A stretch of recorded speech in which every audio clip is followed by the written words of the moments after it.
Hello, I'm Chrissy Seaton. Welcome back to my channel. We are continuing on with the book of Job, and in today's video we're going to be looking at chapters 29 and 30. And so this is Job's second soliloquy, and he's now longing for those days gone by where he had comfort and family and everything was normal for him. And he's reflecting on his present condition and situation. So let's continue. And remember, I am reading from the book of Job, which is just the book of Job's commentary in a single book. And so therefore there's much more commentary given, and it's much easier to digest and understand. And just remember also that there'll be a link in the description box below where you can go and read the book of Job online at chpt.org. And so if you don't have a Hebrew Bible, you can avail yourself of that online. So let's get started and continue with chapter 29 of Job. Now, Job has concluded his speech about God's greatness and wisdom, and now reflects on his own condition. In this chapter, he recalls his former eminence, and in chapter 30, he describes his new state of personal suffering and public humiliation. So remember, there's so many things involved here in the book of Job. It's almost as though every possibility that you could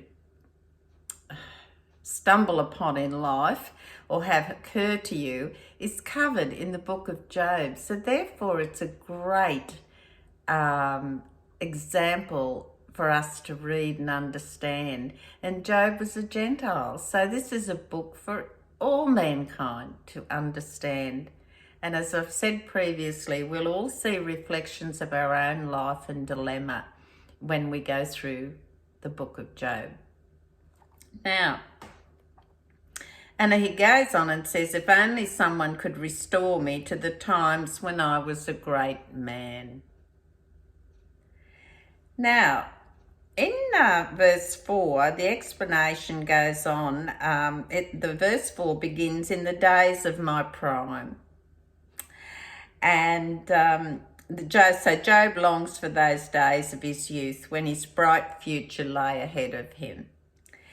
And further to that, when he was in his prime, as he calls it, he was recognised as a wise person. He was devout and successful in his ways, and people would converge on his home to learn Torah and how to avoid sin. So he was a person of note, a person of eminence in his community.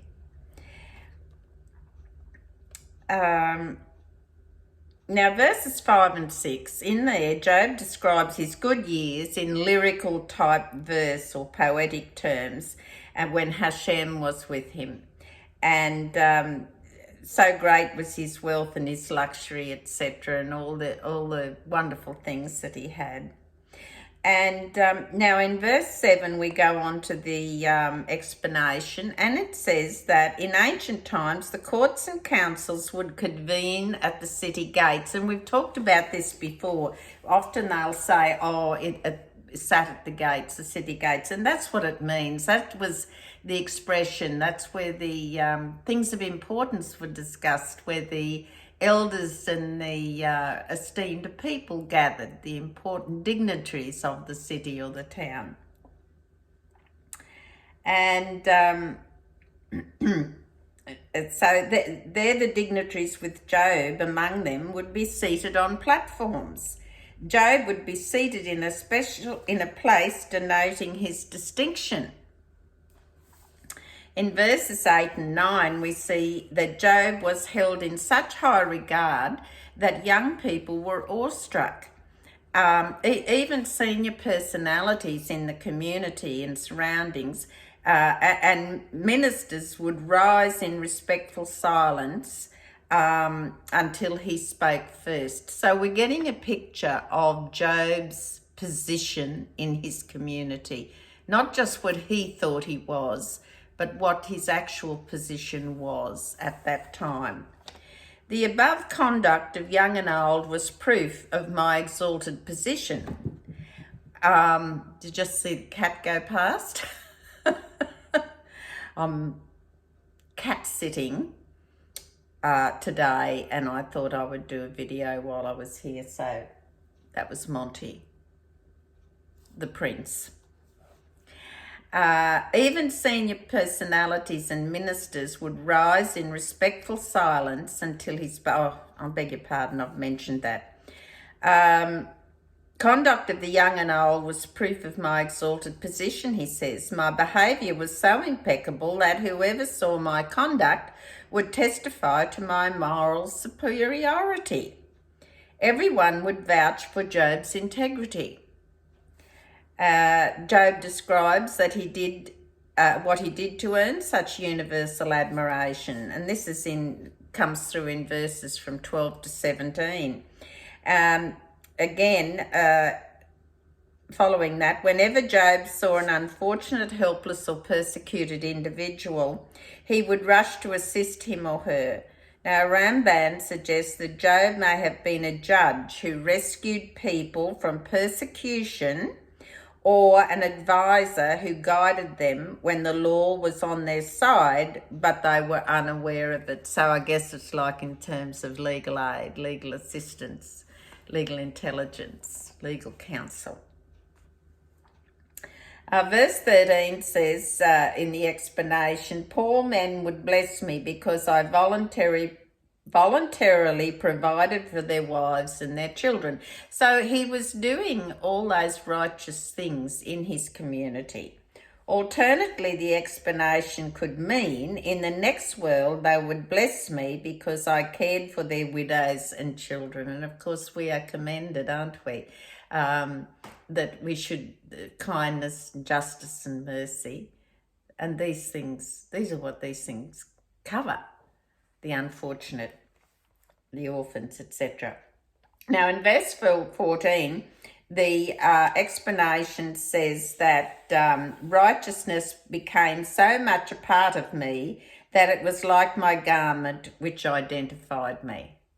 It's a nice way of putting it, isn't it? Now, in verse 15, metaphorically, Job says that he provided every needy person what he or she needed. And in verse 16, it continues, if someone had a grievance and I did not know who was right, I would investigate and then act so that justice could be done. This connotes an extra degree of concern for others. If Job did not know the law or the circumstances of the case, he would take the time and trouble to find out. Now, let's come down to verse 18 in the comment. So confident was I in the merit of all these good deeds that I was sure my family would survive me and continue to enjoy extraordinary good fortune. So there's reference to the phoenix. I will live as long as the phoenix. The phoenix was a bird, a legendary bird that was said to live an extraordinary long life and then regenerate itself. And so the phoenix is being used as a metaphor here. And you see that phoenix is described as something that rises out of the ashes. It recoups and rises from the ashes. But anyway, the comment in verse 20 says, the fact of life is that popularity does not last forever, but Job thought he would be different. Now, there's a comment here by Malcolm. His comment says that Job's honour kept becoming greater. At first, people honoured him because of his wealth and power, then because of his kindness and good deeds, and finally they recognised that aside from his accomplishments, he was an intrinsically good person who was worthy of honour for his personal merit, independent of his public persona. That's very nice, isn't it, the way that is written? Now, and it goes on and says that when he says, my bow will refresh itself in my hand, this is still relating to verse 20. The bow is a metaphor for Job's power and honour. Job was sure it would never diminish or fade.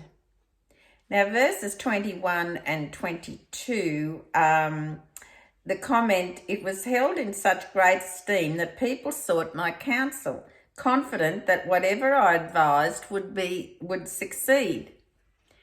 Now, 23, verse 23, says, opening their mouth wide for the late rain. Now, just as crops, this is the explanation.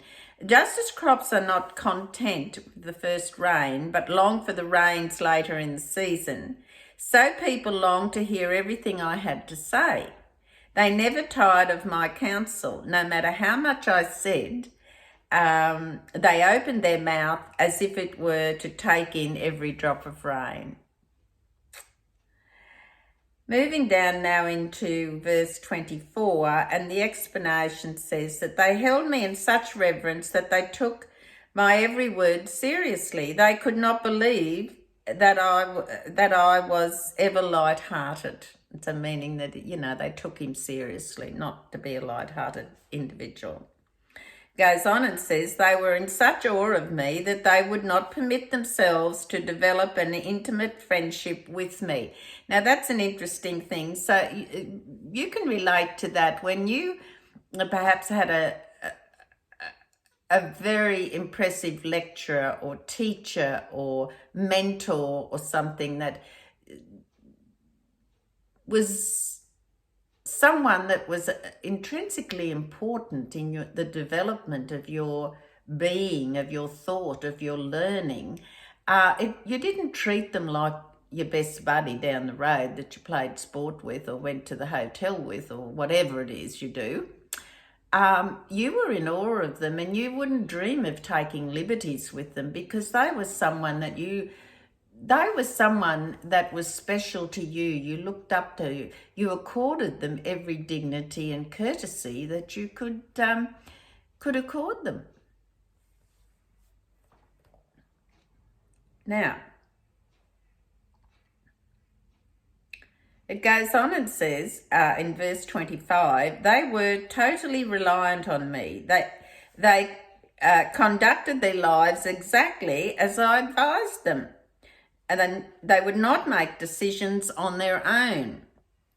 Now, it goes on and explains here the words that say, as one who consoles mourners. Now, the explanation is as such. Like mourners thirsty for words of comfort, people would gather around me to drink up my words of wisdom and guidance. Job concludes his nostalgic recollection of his lost status by saying how much he was respected and how it seemed that his status could only grow more exalted. This is a telling conclusion to the catalogue of Job's former greatness. He could be regarded as a leader and a counsellor because of his wealth and power.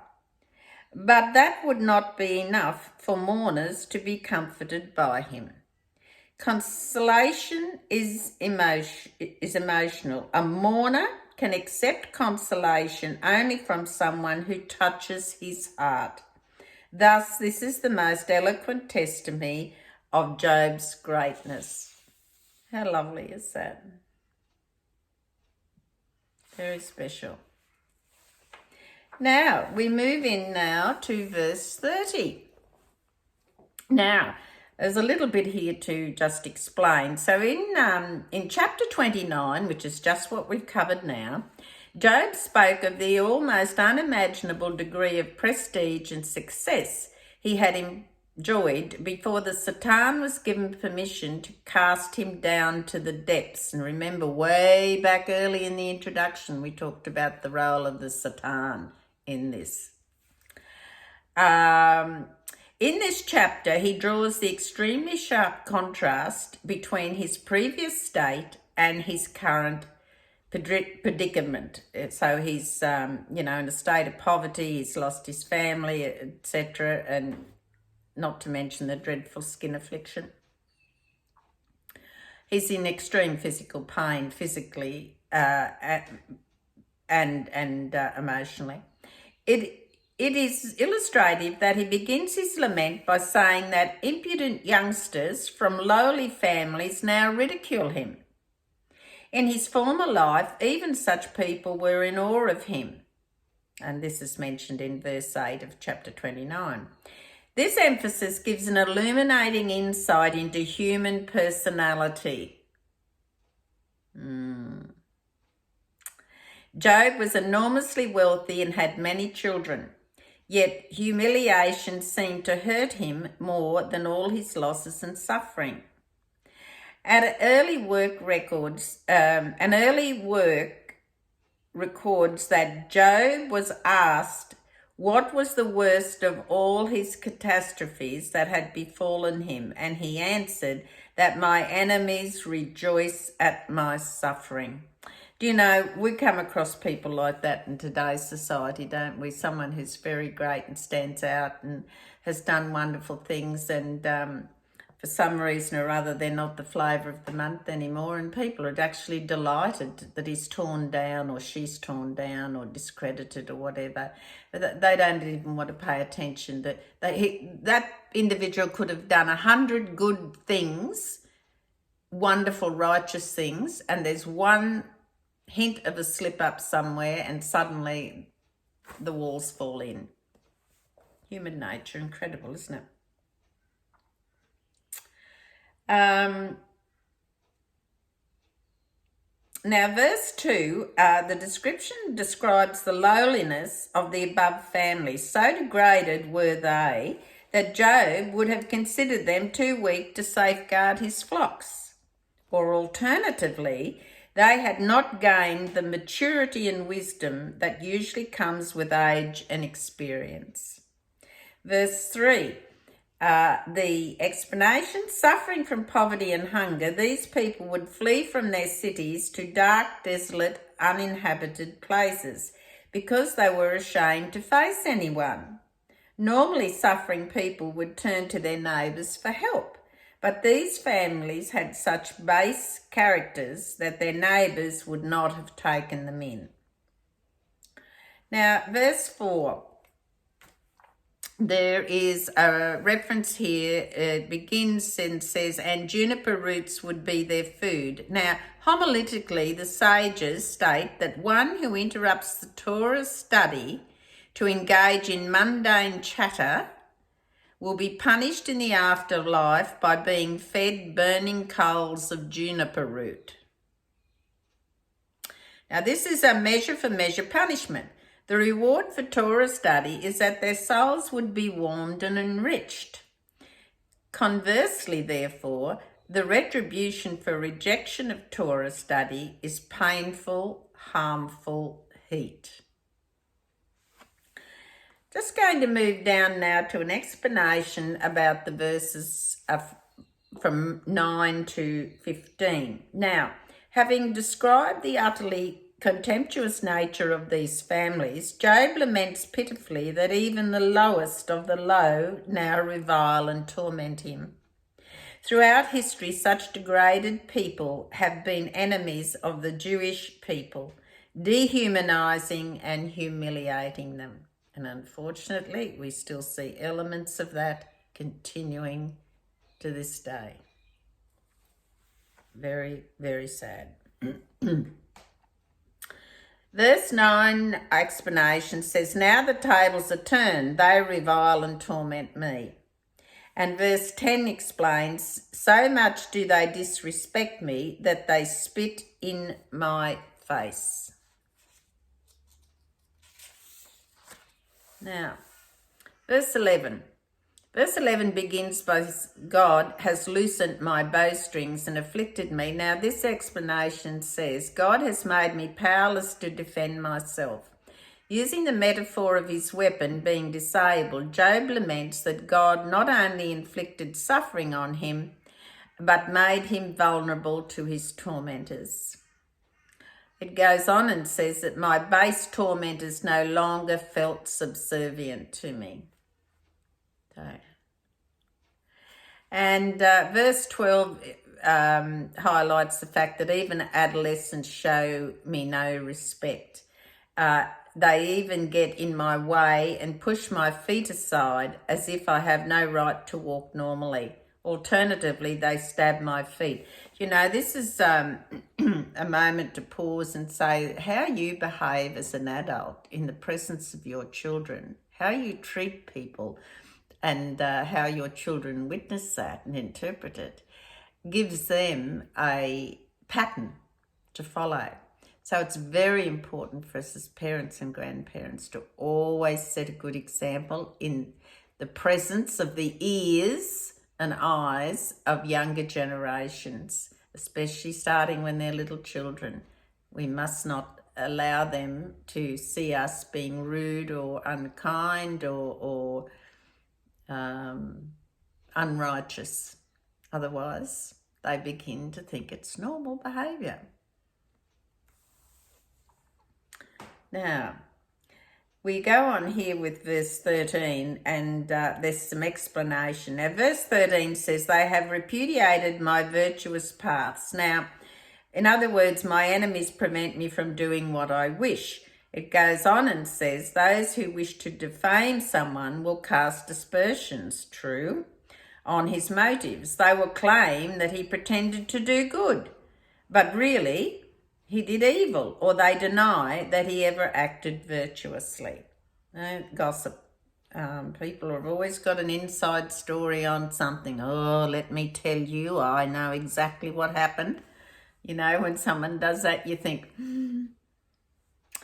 they have helped with my downfall. The humiliation inflicted on Job aggravated his grief and physical suffering. No doubt it would have. No doubt. And alternatively, too, they derive no benefit from harming me. They do it purely out of hatred.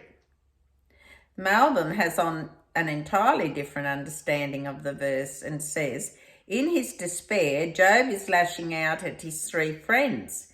He had counted at least on their moral support, if not some tangible assistance. Instead, they became his enemies by blaming him for everything that befell him.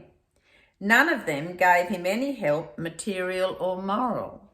That's interesting, isn't it? Interesting point. Verse 14, the explanation goes on and says, their pursuit of me is relentless.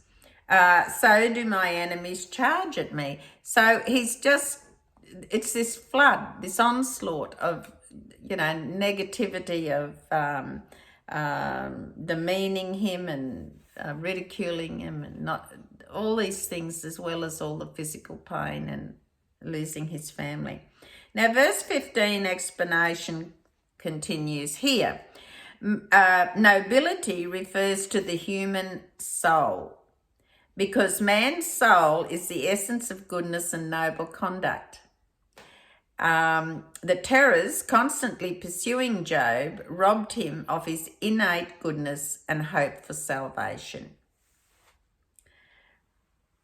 And then in verse 16, where he says, my soul pours itself out, the explanation says, when hope of salvation is gone, it is as if his soul is oozing out of him.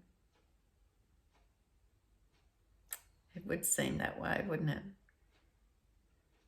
Finally, in verses 17 to 19, we hear that he finds some relief by covering himself with the moist clay, hoping that it would soften the pain or soften the lesions. And Oh, it's just beyond us to think about. I mean, just thinking about modern day medicine where we have so many things for these type of lesions that he had, they are still painful, but we have pain relief, you have, antibiotics, you have wonderful dressings that are especially for bad infections and things. And you think, here was poor Job, patting or lying in clay, applying damp clay to his body to relieve the pain.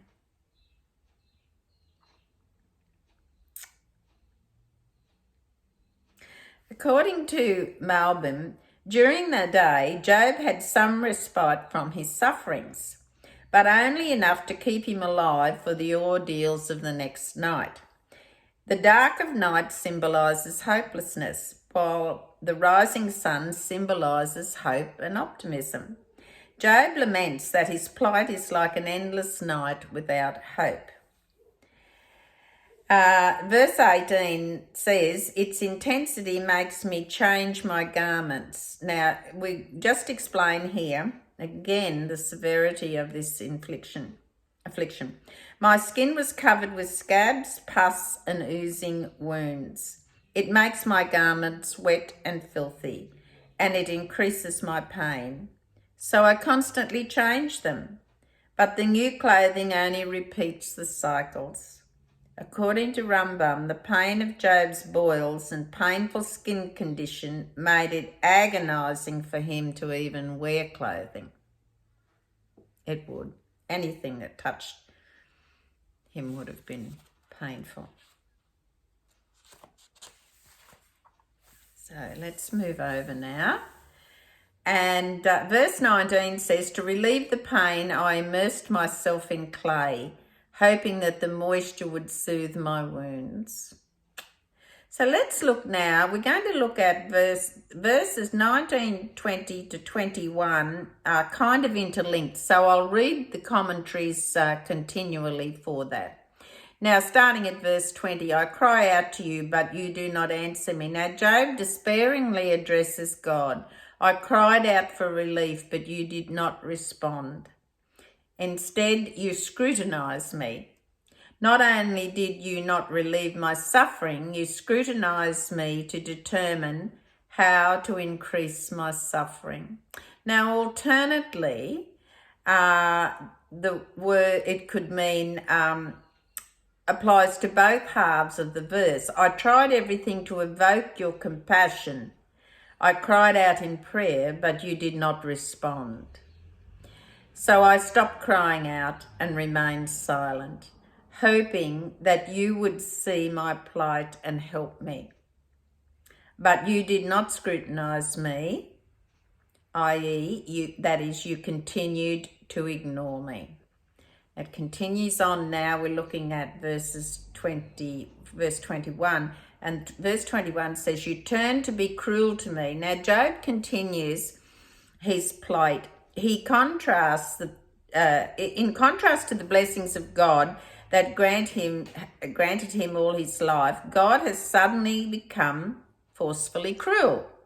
Alternately, also in verse 20, Job prays fervently that God end his life so that he would no longer suffer. But instead, God contemplated him and decided that he should remain alive and continue to suffer. So, in verse 21, it's referencing God turned cruel and despised him. So you can just see how this must have been for Job. I mean, just the agony of thinking, why? What is going on? That must have, it boggles the mind to think about it, doesn't it? Now, verse 22, there's an explanation that says, according to Metzudos, the evil spirit is the Satan whom God allowed to dominate Job.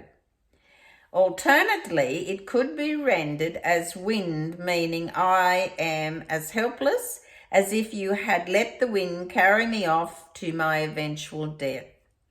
Or it could be rendered as Job's own spirit. He was so bewildered by his plight that he spent entire nights consumed with negative emotions. That's interesting. Verse 24 starts, but in the grave, literally meaning the mound, he will not stretch out his hand. Having said in verse 23 that death is near, Job says that in the grave, God will not stretch out his hand to bring him back to life. For as Job has said previously in chapter 7, verse 10, he denied that the dead will ever be brought back to life. Alternately, Job is comforting himself, for he had said he felt death was surely near, and in the grave he would no longer suffer this unbearable pain. Verse 25 has an explanation to that, and it says, shouldn't I, who was always merciful to others, deserve mercy for myself? So Job must be wondering, if he was truly righteous and did all those things, why? Why Hashem? Why me? And he goes on in later verses to say, not only was I not rewarded, but I've been made to suffer for my deeds. My illness is, in verse 28, it says, my illness caused my skin to become darkened. Now, alternately, Job is speaking metaphorically. My suffering could not have been a punishment for sin because I never sinned. I'll just